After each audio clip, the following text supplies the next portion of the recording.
Trapped in Another World as Brothers, Book 1, Coup Kingdom, Chapter 1, The Chosen Heroes. In a quiet, remote little mountain town, four unlikely heroes presided, each living under the same roof. They considered themselves brothers to one another, but they were about to embark on a journey that would forever change their lives. Their names? Ryukin, Jushiro, Kamari, and Jason.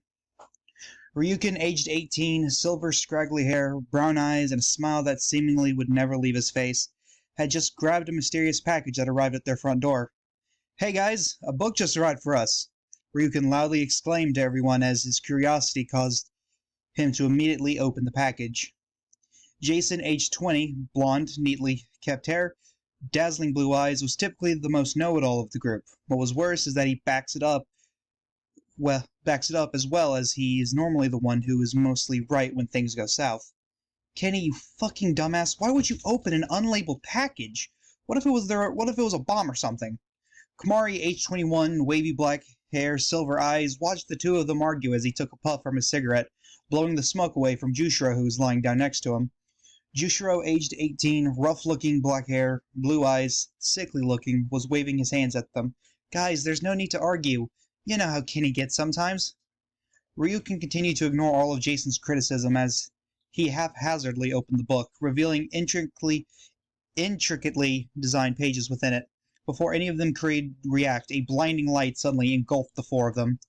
They eventually are able to open their eyes again, and there they stand before an imposing figure, the god Baimei. Baimei's voice was soft yet booming. "I have summoned you, Ryukin, Jushiro, Jason, and Kamari, to bring peace to the world I wasn't able to." Just as quickly as the flash of light engulfed them, everything had gone black. As their senses finally returned, they found themselves surrounded by a congregation of robed individuals. Jason, who was quick to assess the situation, remarked, "These guys are some sort of cult." The other three looked at Jason in astonishment as they looked back at the robed cultists. Their attention then turned to a man who walked towards them. He put down the hood of his robe, which was followed by the other cultists doing the same. "My name is Gron. We worship the god known as Baimei, and he has finally blessed our prayers. You four have been destined to save this world from the encroaching evil within it." Gron's words hung in the air for a few moments, the four heroes all dumbfounded in their own way as the news they had received. "Wait, why us? We're no one special," Jushiro asked the cult leader with genuine concern. "Speak for yourself," Jason snarkily responded to Jushiro as Gron finally answered his question. Gron chuckled to himself. "Well, let's test that, shall we?" Gron speaks those words as four cultists all come out with four separate weapons, each of them embodying a godlike aura. The four heroes' eyes widen as they see the aura surrounding the weapons. "Please, choose whichever you deem suits you." Ryukin shakes his head to regain his composure. "I'm sorry, what does this have to do with Jushiro's question earlier?" "You'll see. Just pick whichever weapon you find prettier." Gron smiles at the heroes as he gestures for them to grab a weapon. As the cultists present the heroes with these divine weapons, they couldn't help but feel a sense of both astonishment and trepidation, each weapon calling out to them in a different way, beckoning them to choose. Jushiro, the sickly-looking but thoughtful one, approached the twin scimitars with hesitation. He felt a strange but comforting warmth as he picked them up, and they practically hummed in his hands. Jushiro's skepticism slowly transformed into a sense of purpose. Jason, ever the confident and headstrong one of the group, confidently reached out for the gleaming pistol. Its ornate design and weight in his hand felt like an extension of himself, and a surge of excitement coursed through him. He grinned, convinced he had made the right choice. Ryukin, who had opened the mysterious book earlier, found himself inexplicably drawn to the katana. Its blade was an elegant masterpiece, and as he unsheathed it, a surge of energy flowed through him. He couldn't help but admire the weapon's craftsmanship. Kamari, who had been quietly observing, decided on the halberd. It was a weapon of both offense and defense. As he gripped the weapon, he felt a new-found sense of determination. Each of them had a surge of anxiety come over them as well as they held the weapons in their hands. Gron then smirked. "You see, boys, the prophecy spoke of you in very specific ways. Each weapon was to be the exact opposite of the one who wields them. I noticed each of you doubt yourselves despite the positive emotions you felt within." He continued, These weapons are not ordinary. They are imbued with the power of Baime himself. You have been chosen for a reason, and these weapons will help you in your quest to bring peace to our world. Jushiro, slightly bewildered, asked Gron, "But why us? What's so special about our group?" Gron smiled mysteriously.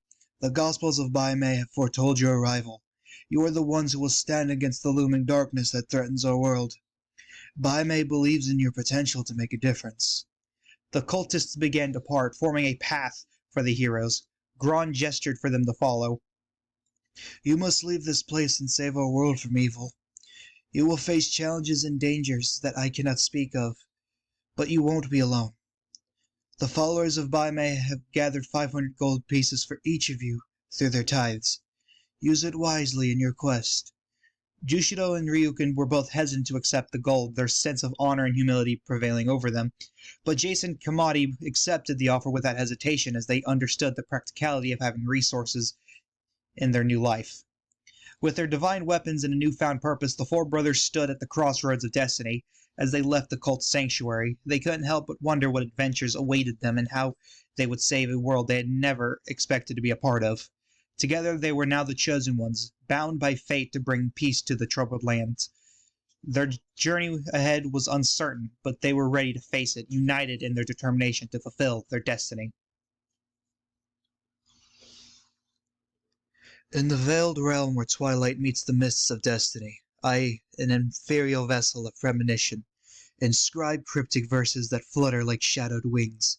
An unsettling unease taints the very essence of these lines, for the truth that beckons knows no single form. Within the looming tapestry of days to come I glimpse a turbulent epoch, where the stars themselves appear as vagabonds, yearning for forgotten constellations. Celestial guardians cast adrift, their silent cries echo across the void. A titan of self-assured pride and hunger shall emerge, cloaked in veils of sanctimony. Its voracious appetite shall consume the purity of innocence, while valiant defenders falter.